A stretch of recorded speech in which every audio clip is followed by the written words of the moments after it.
তোমার জন্য আমি অপেক্ষায় থাকব না, প্রতীক্ষা করব। প্রতীক্ষা শব্দটি আমি শুধু তোমার জন্য খুব যত্নে বুকের তরঙ্গে তুলে রাখলাম। অভিধানে শব্দ দুটির তেমন কোনো আলাদা মানে নেই, কিন্তু আমরা দুজন জানি ওই শব্দ দুটির মধ্যে পার্থক্য অনেক। অপেক্ষা একটি দরকারি শব্দ, আটপৌড়ে, দোতনাহীন, ব্যঞ্জনবিহীন, অনেকের প্রয়োজন মেটায়। প্রতীক্ষাই আমাদের ব্যবহার্য সঠিক শব্দ, অনুমান। অপশব্দটি আমাদের ব্যবহারের অযোগ্য। আমরা কি একে অপরের জন্য প্রতীক্ষা করব না?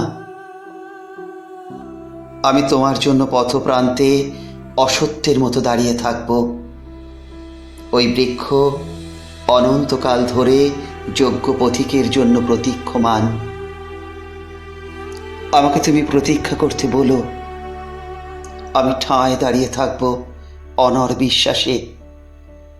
দাঁড়িয়ে থাকতে থাকতে আমার পায়ে শিকড় গজাবে। আমার প্রতীক্ষা তবু ফুরবে না।